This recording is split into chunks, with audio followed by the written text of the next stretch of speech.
শেখ হাসিনার সময় 15টা বছরে 18 লক্ষ কোটি টাকা তারা ঋণ নিয়েছে, যা টোটাল ঋণের 85%। দেশি বিদেশি এই ঋণ তারা নিয়ে দেশ ছেড়ে পালিয়ে গেছে। জুলাই মাসের মোটামুটি 6-7 তারিখ থেকে আমার মধ্যে একটা ধারণা তৈরি হচ্ছিল যে মনে হয় শেখ হাসিনা পারবেন না, রক্ষা করতে পারবেন না তার দুর্গ।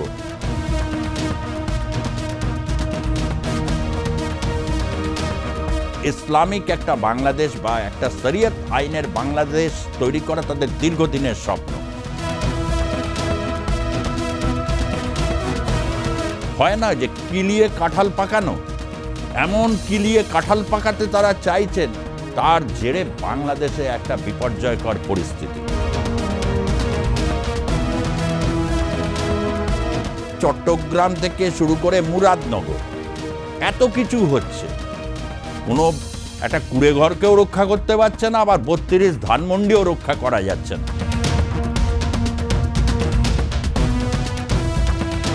তারেক রহমানের কথা, তারেক রহমান সাহেব তিনি বলেছিলেন ডিসেম্বরের মধ্যে যদি নির্বাচন না হয়, আবারও বলছি ডিসেম্বরের মধ্যে যদি নির্বাচন না হয় তাহলে বিএনপি ব্যাপারটা বুঝে নেবে জায়গায় জায়গায়।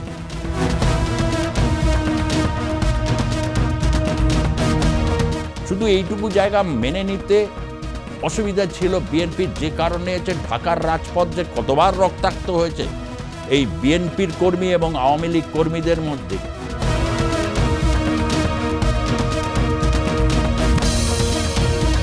হিন্দুদের তো 8 দফা দাবি ছিল, একটা দফাও তো মানেননি, গোটা হিন্দু সমাজকে দফা দফা করে দিয়েছে। এই হচ্ছে বাংলাদেশ, কথা দিয়ে কথা রাখার জায়গা। একটা বছর আগের ঘটনা, জুলাই মাস, মেটাকুলাস ডিজাইনের তখন প্রথম পর্ব। তার কারণ ইতিমধ্যেই দোষী সাব্যস্ত হয়ে গেছেন ডক্টর মোহাম্মদ ইউনূস। শ্রম আদালতের বিচারে 6 মাসের জন্য তার কারাদণ্ডের নির্দেশ হয়েছে।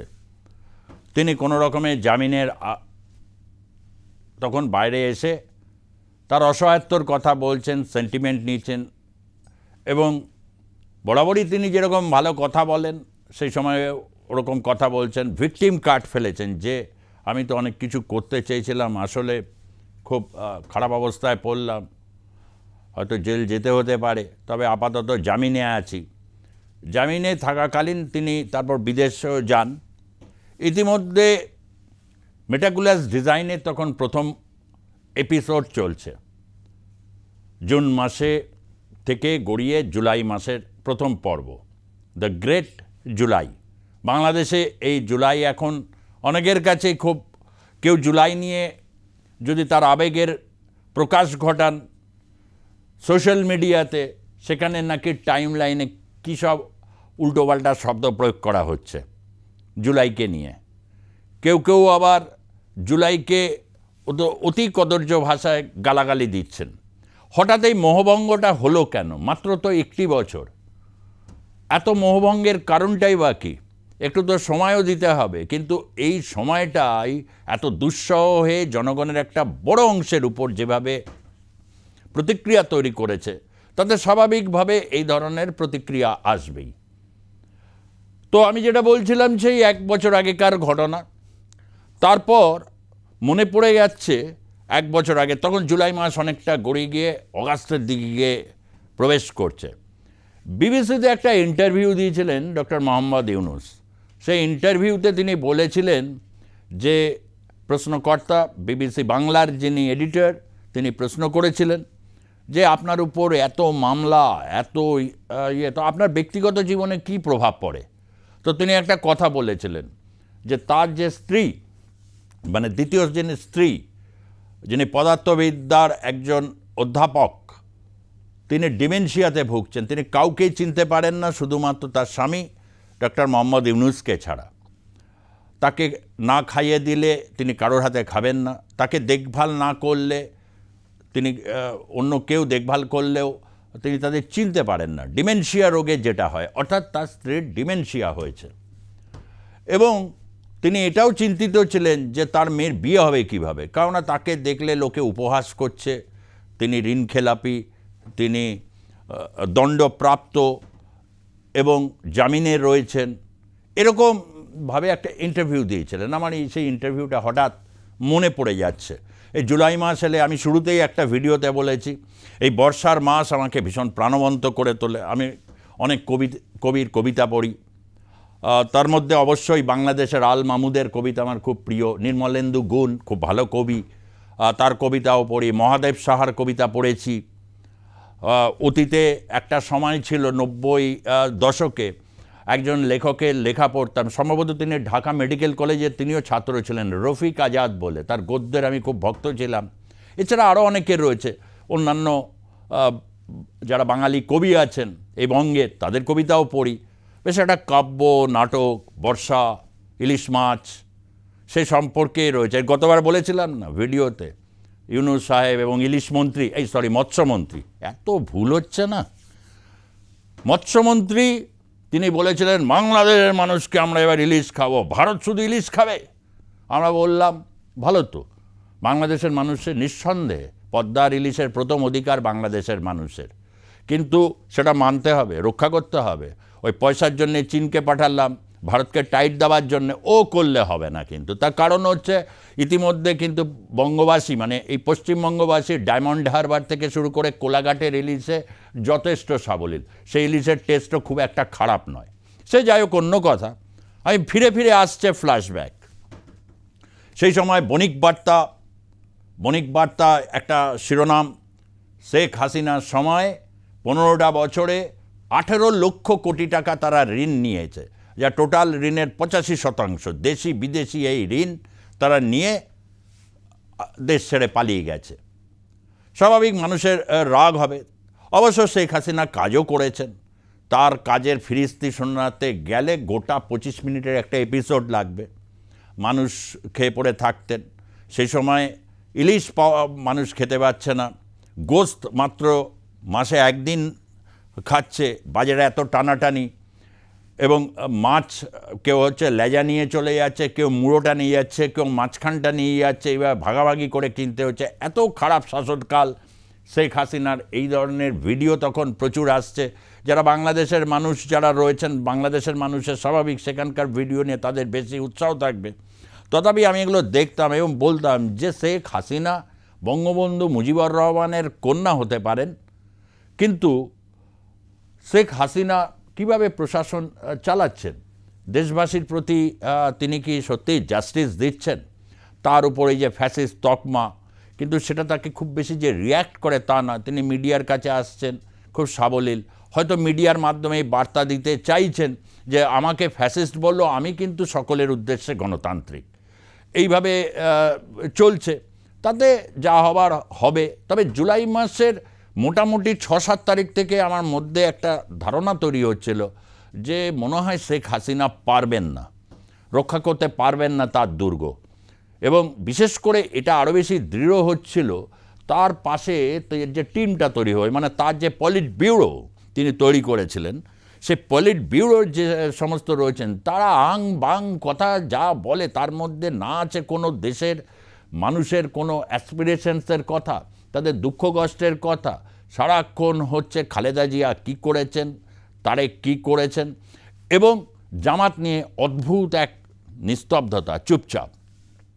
আজকে জামাতে শফিকুর রহমানের কথা যদি বলি, জামাত এই ধরনের ছোট ছোট পার্টি বা ছোট ছোট দেশ যারা থাকে, তারা সবসময় হচ্ছে শত্রুমিত্র চেঞ্জ করতে থাকে, তারা তাদেরকে এগিয়ে নিয়ে যাওয়ার জন্য। কখনো কখনো আওয়ামী লীগের সাথে এসেছেন, তবে বিএনপির সাথে তাদের সখ্যতা, রাজনৈতিকভাবে ঐক্য বোঝাপড়া বিভিন্ন নির্বাচনে হয়েছে।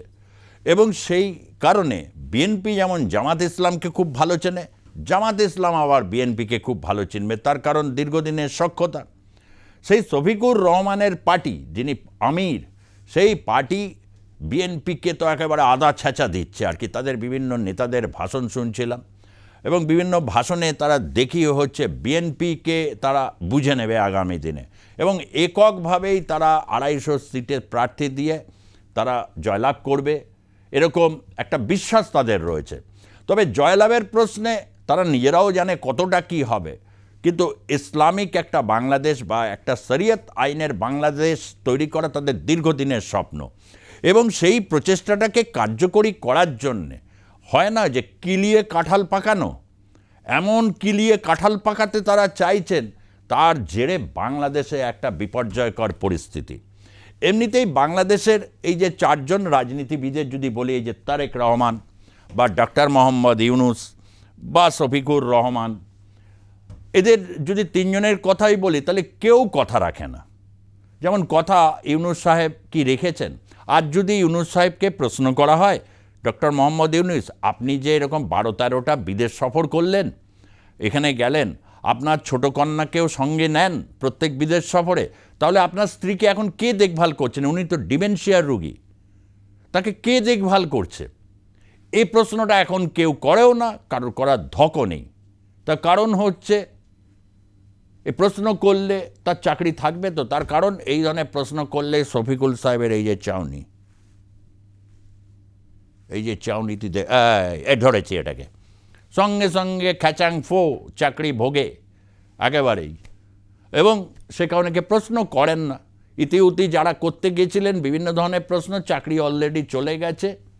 আর শাহরিয়ার কবিরের কথা তো বললাম, ওরকম প্রবাদ প্রতিম একজন সাংবাদিক, তথ্যচিত্র নির্মাতার যে দশা তারা করেছেন, এ আর কিছু বলার নেই। আন্তর্জাতিক বিভিন্ন মহলে তারা যদি প্রশ্ন তোলেন তাহলে সে প্রশ্নের উত্তর দিতে হবে, কেন আমাদের মতো অকিঞ্চিতকর ব্যক্তি, তার মধ্যে আবার ভারতের নাগরিক, তার প্রশ্নের উত্তর দেবে? থোড়াই কেয়ার।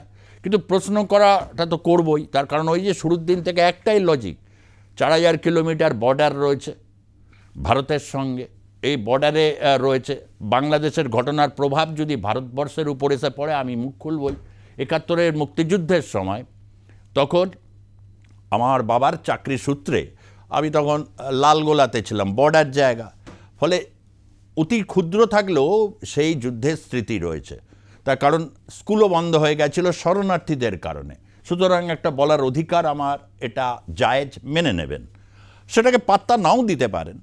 তাই এই প্রশ্নটা রাখলাম যে আমার সত্যি ডিমেনশিয়া একজন রুগী, তিনি যেভাবে বলছেন, আমার সেদিন সত্যি খুব খারাপ লাগছিল যে সত্যি কি ডক্টর মোহাম্মদ ইউনুসের সাথে জাস্টিস হচ্ছে?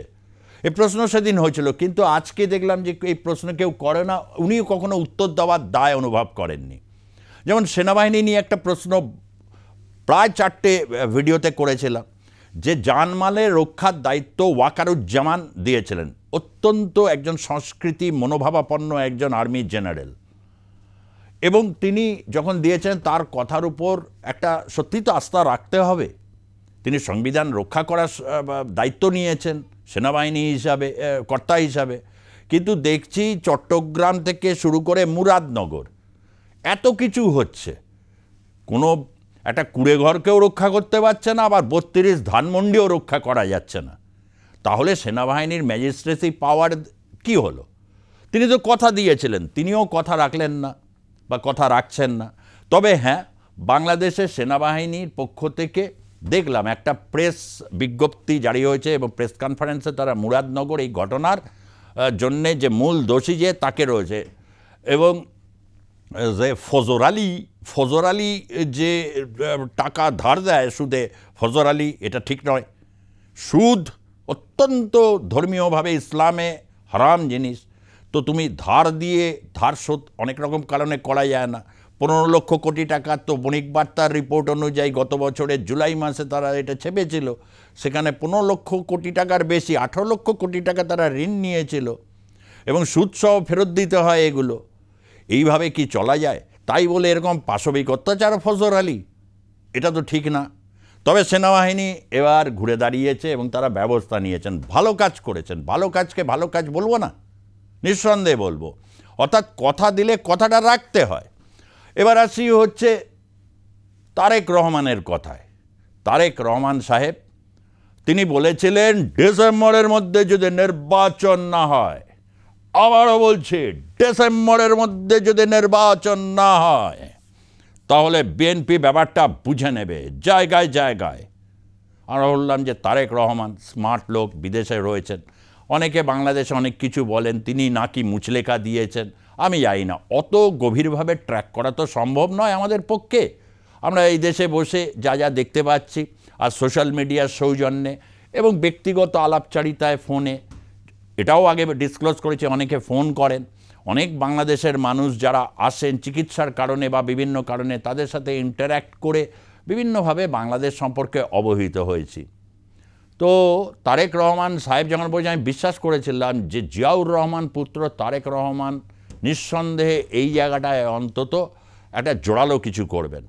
জিয়াউর রহমানের প্রতি, তার প্রতি একটা রয়েছে, তিনি স্বাধীনতার ঘোষক ছিলেন, যদিও on behalf of Mujibur Rahman. শুধু এইটুকু জায়গা মেনে নিতে অসুবিধা ছিল বিএনপির, যে কারণে হচ্ছে ঢাকার রাজপথ যে কতবার রক্তাক্ত হয়েছে এই বিএনপির কর্মী এবং আওয়ামী লীগ কর্মীদের মধ্যে, যে একদম পরিষ্কার আমরা ওরার বিভাজন। স্বাধীনতার বঙ্গবন্ধু মুজিবুর রহমান তিনি একমাত্র হচ্ছে আইকনিক ফিগার। তিনি আইকনিক ফিগার কারণ নেতা একজন হয়, সব জাতি, সব জনগণ বিভিন্ন সময় বিভিন্ন প্রজন্ম আসে যায়, কিন্তু নেতা তারা খোঁজে। প্রত্যেক জাতি বা প্রজন্মের নেতা প্রয়োজন। ঠিক বঙ্গবন্ধু সেই ঐতিহাসিক ভূমিকাটা পালন করেছিলেন এবং তার সাথে সহযোগী তো অনেকেই ছিল। ঠিক তেমনভাবে জিয়াউর রহমানও তো একজন গুরুত্বপূর্ণ ব্যক্তিত্ব। ইস্ট বেঙ্গল রেজিমেন্টের তিনি অত বড় একজন সামরিক কর্তা, পরবর্তী ক্ষেত্রে প্রেসিডেন্ট হয়েছেন। যেভাবেই তিনি হন না কেন, তার নিয়ে অনেক কিছু আলোচনা সমালোচনা থাকবে, এটা স্বাভাবিক। কিন্তু এই রকম রক্তাক্ত পরিস্থিতি তৈরি হবে, তবে ক্ষেত্র বিশেষে এক জায়গায় আসতে পারে, তখন যখন দেশ যখন সংকটে পড়ে। সেরকম পরিস্থিতিও ছিল, বিশেষ করে যখন হোসেন মোহাম্মদ এরশাদের সময় দুই পক্ষ এক জায়গায় হয়েছিল। বারে বারে এই নিয়ে আলোচনা করেছি, তাই বিস্তৃতভাবে বলার কিছু নেই। বিশেষ করে যারা বাংলাদেশ সম্পর্কে, এই বঙ্গের যারা মানুষ রয়েছেন বা প্রবাসী বাঙালি যারা রয়েছেন, ভারতবর্ষের বিভিন্ন রাজ্যে যারা ছড়িয়ে রয়েছেন, তাদের উদ্দেশ্যে বারবার এই কথাটা বলছি। বাংলাদেশের সব মানুষই কম বেশি এটা জানেন। তো আমি ভেবেছিলাম তারেক রহমান সাহেব ডিসেম্বরের নির্বাচন, ও বাবা দেখছি ফেব্রুয়ারি হয়ে গেল, আর তারপর সব চুপ। কথা দিলে কথা রাখতে হয়। নেতার বড় গুণ হচ্ছে, নেতা যদি কথা দেন তাকে কথা রাখতে হবে। মমতা বন্দ্যোপাধ্যায় যখন রেলমন্ত্রী ছিলেন, একের পর এক রেলের প্রকল্প, এই মেট্রো রেল এদিক থেকে ওদিক কলকাতা শহরে, হাওড়া থেকে আসছে ইভেন, তিনি কথা দিয়েছিলেন, কথা রেখেছেন। সেই সময় তাকে বিরোধী যারা দল ছিল, এই 2009 সাল থেকে 11 সালের মধ্যে তার নাম দিয়েছিলেন শিলাদি। তার কারণ কি জানেন? তিনি শিলান্যাস করে যাচ্ছেন একের পর এক প্রকল্পের। বিরোধীরা ব্যঙ্গ করে বলেছিলেন যে একটা কিছুই হবে না। কিন্তু এখন দেখুন 2025 সাল, কত রকম orange line, green line, purple line, কত রকমের মেট্রো চলছে। ওই নেতার বৈশিষ্ট্য ওখানেই, কথা দিলে কথা রাখতে জানতে হয়। তো তারেক রহমানের মতো ওরকম একজন বড় মাপের নেতা, তাকে আর আমি এই ব্যাপারে কি বলবো। তবে হ্যাঁ, তিনি কেন দেশে ফিরছেন না, তার তো ফেরা সম্পূর্ণ অধিকার আছে। বা এক সময় তাকে নিয়ে প্রবল উচ্ছ্বাস, মানে যদি একটা জাতীয় সরকার তৈরি করা যায় তারেক রহমানকে সঙ্গে নিয়ে, মানে প্রধান উপদেষ্টা, তার সাথে অ্যাসিস্ট্যান্ট প্রধান উপদেষ্টা তারেক রহমান, এই ধরনের একটা কষ্টকল্পনা তৈরি করেছিলেন হচ্ছে প্যারিস প্রবাসী, এবং তাতে সঙ্গতযোগী ছিলেন আমেরিকা প্রবাসী। এই দুই মিলে তারা একটা পরিকল্পনা করেছেন। সেই পরিকল্পনার বাস্তবায়ন হয়নি। বিএনপিকে রোখা অত সোজা। বিএনপি ক্যান্টনমেন্ট রাজনীতিও ভালো বোঝে, এবং বিএনপি মাঠে ময়দানের রাজনীতি আওয়ামী লীগের মতো না বুঝলেও একেবারে বোঝে না তা তো নয়। খালেদা জিয়া 2 টার্মে পুরো টার্ম কমপ্লিট করেছেন। ফলে এই ধরনের কষ্টকল্পনায় যখন সাথ দেয়নি, সঙ্গে সঙ্গে নেমে পড়েছে তারেক রহমানের বিরুদ্ধে আমেরিকা প্রবাসী এবং প্যারিস প্রবাসী। এবং তাতে যেটা হয়েছে, তারেক রহমান এবং বাংলাদেশে বিএনপিকে এই মুহূর্তে চ্যালেঞ্জ ছুটছে অনেকেই। এনসিপির কুচো কাঁচা নেতা থেকে শুরু করে বিভিন্ন যারা রয়েছেন, তারা বলছেন যে ছাত্র দল বা তারা যেভাবে তোলাবাজি, টেন্ডারবাজি, বিভিন্ন জায়গায় মববাজি করছেন, তাতে তাদের উপর ভরসা রাখা খুব কঠিন। জনপ্রিয়তা তাদের আছে, কিন্তু জনপ্রিয়তা কতটা, কোন জায়গায় দাঁড়িয়ে আছে, এটা নিশ্চিত করে আমি বলতে পারবো না। তবে জনপ্রিয়তা, এই ধরনের ঘটনাগুলো, অভিযোগগুলো যদি বেশি মাত্রায় আসে, তাদের জনপ্রিয়তা কমতে বাধ্য। অন্যদিকে আওয়ামী লীগের জনপ্রিয়তা বাড়বে, এটা স্বাভাবিক। তার কারণ হচ্ছে মানুষ যখন চোখের সামনে দিয়ে যাবে বা এই ধানমন্ডি রোড দিয়ে যাবে, 32 নম্বর বাড়ি দেখলে অনেকেরই বুকেরটা ভেতরটা মুচড়ে উঠবে, এটা স্বাভাবিক। বা বিভিন্ন জায়গা বা হিন্দু কমিউনিটি, তারা শুধু তাদের উপর আওয়ামী লীগের ট্যাগ লাগিয়ে নানা কায়দায় শত্রু সম্পত্তি আইন নানা কিছু এই সমস্ত করে তাদের শত্রু পক্ষ হিসাবে দেখে তারা ওই দেশে নিজেদেরকে বিচ্ছিন্ন ভাববেই। যতই আপনি বলুন বাংলাদেশে কোনো সংখ্যালঘু কনসেপ্ট নেই, সবাই বাংলাদেশি। আপনি হিন্দুদের কথা বলুন, আহমেদিয়াদের কথা বলুন, বা হচ্ছে পাহাড়ি, তারা নৃতাত্ত্বিক জনগোষ্ঠী, বা হচ্ছে যারা মাতৃভাষা যাদের বাংলা নয়, অর্থাৎ মহাজির যারা রয়েছেন, যারা ফিরতে পারেনি, তাদের কাছে তারা নিজের ভূমিতে কি আজকে তারা বলতে পারবেন যে আমরা সব পাচ্ছি? আচ্ছা, সব না পাই, 1 বছরে কি কি সংস্কার তাদের জন্য হয়েছে সেটা কি খুলেআম বলা হচ্ছে? হিন্দুদের তো 8 দফা দাবি ছিল, একটা দফাও তো মানেননি, গোটা হিন্দু সমাজকে দফা দফা করে দিয়েছেন।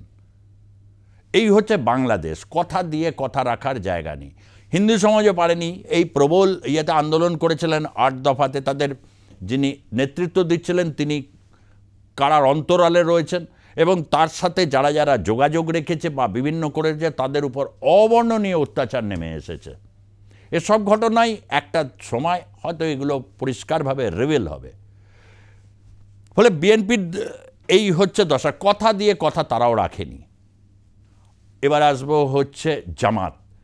এই ধরনের যখন পরিস্থিতি হয় তখন জামাত ইসলামের কাছে ওরা মনে করছে যে একটা বড় সুযোগ আসছে, এবং আগামী দিনে জামাত ইসলামকে কেন্দ্র করে ইসলামী ঐক্য জোট বা হেফাজত ইসলাম যারা যারা রয়েছেন তারা স্বাভাবিকভাবে একটা জায়গা, বা চরমনাইয়ের পীরের আজকাল অনেক ভিডিও ভাষণ শুনছি, তিনিও বলছেন ইসলামিক শাসনতন্ত্র প্রতিষ্ঠা করবেন, এবং খিলাফত তাহলে প্রতিষ্ঠিত হবে কি না এই নিয়ে প্রশ্ন যখন তাকে খালিদ মহিউদ্দিন করছেন, তখন তিনি বলছেন, ঘুরিয়ে যাচ্ছেন বারবার, যে এই প্রশ্নে কি হবে, বা নারীর অবস্থান নিয়ে। একটা সমাজে বাংলাদেশেও তাই নারী পুরুষের একটা ভারসাম্য রয়েছে, লিঙ্গ অনুপাত যেটাকে বলে। একটা সময় বারবার এই প্রশ্ন দেখেছি, এটা দেখতেও তো খারাপ লাগে, যেভাবে নারীদের সক্রিয় অংশগ্রহণ, এটা যে কোনো বিশ্ব, শুধু পশ্চিমা বিশ্বর বলে নয়, এটা ভারতবর্ষ সহ এই উপমহাদেশের বিভিন্ন জায়গায় এটা খুব অনুপ্রেরণা জাগাবে। তারা নানাভাবে সহযোগিতা করার জন্য পাশে এসে দাঁড়াচ্ছেন। এখন দেখুন, শুধু দেখুন পুরুষের সমাহার, তারাই প্রেস কনফারেন্স করছেন, মিডিয়া বাইট দিচ্ছেন, তারাই ভালো ভালো হোটেলে ফোটেলে যাচ্ছেন, এবং হচ্ছে অন্যান্য সম্পাদক বা যাদের মধ্যে রয়েছেন। আমি এই ক্ষেত্রে তিনি কোনো কথা দেননি, তাই তারকেই আমি আর বলছি না। মাহমুদুর রহমানের কথা, যিনি একজন পত্রিকার সম্পাদক, অত্যন্ত ভারত বিদ্বেষী, সেটা হতেই পারে তার স্ট্যান্ড পয়েন্ট, সে নিয়ে তো কিছু বলার নেই, অত্যন্ত ভারত বিদ্বেষী।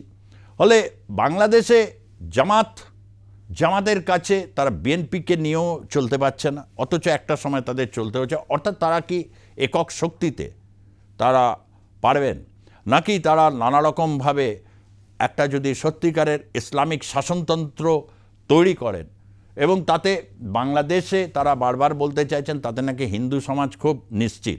আচ্ছা, আপনার কথাকে কি করে বিশ্বাস করা যায় বলুন তো? দেখা গেল দুর্গাপুজোর সময় আপনারা পাহারা দিয়েছেন, অনেক সময় সে সময় পোস্ট অনেকগুলো হয়েছিল, বিশেষ করে অগাস্ট মাসে যখন অনেকগুলো হিন্দু মন্দিরে আক্রমণ হয়েছে, আপনারা কিছু পোস্ট দিয়েছিলেন যে মুসলমান সম্প্রদায়ের যারা মানুষ রয়েছেন জামাত এবং শিবিরের, তারা সেখানে গার্ড দিচ্ছেন, এরকম ছবি এসেছিল। তারপরেও দেখুন, মৃত্যু মিছিল তো রুখতে পারলেন না। কোনোদিন কোনো একটা জায়গায় গিয়ে দাঁড়িয়ে সদর্পে বলেছেন যে এমনিতেই 92% যে দেশ, আজ না হোক কাল হয়তো ইসলামিক শাসনতন্ত্র আপনারা প্রতিষ্ঠা করবেন, মুক্তিযোদ্ধাদের স্পিরিটকে ছাপিয়ে গিয়ে আপনাদের এই বক্তব্য, সেই বক্তব্যটাকে দিয়ে নিবৃত্ত করার চেষ্টা করেছেন? যদি করে থাকেন এরকম কিছু ভিডিও প্লিজ পোস্ট করবেন, আমি ঠিক দেখে নেব। নচেত বলবো সেই কথা, সুনীল গঙ্গোপাধ্যায়ের কবিতার মতো, কেউ কথা রাখে না। বাংলাদেশের প্রধান এই রাজনৈতিক দলগুলো কথা রাখেনি। তারা একটা কথা রেখেছিলেন সমস্বরে, হাসিনা ফ্যাসিস্ট, তাকে কবর দেওয়া হবে, তাকে তারা 5ই আগস্ট হয়তো তাই করতে চেয়েছিলেন, কিন্তু সে সুযোগ তিনি দেননি। তিনি চলে এসেছিলেন, পালিয়েই এসেছিলেন, পরিষ্কার করে বলা ভালো, প্রাণ রক্ষা করেছেন নিজের। সুতরাং আগামী সময় তিনি যে কথা দিয়েছিলেন সে কথাটা রাখার যদি তিনি চেষ্টা করেন এবং বাংলাদেশের মানুষ যদি মনে করে যে কথা দিয়ে কথা রাখতে হয়, তাহলে বলবো যে শেখ হাসিনার প্রত্যাবর্তনের পথ অনেকটাই প্রস্তুত আছে। বাকিটা উত্তর দেবে সময়। ভালো থাকবেন, সুস্থ থাকবেন এবং সতর্ক থাকবেন। ধন্যবাদ, নমস্কার।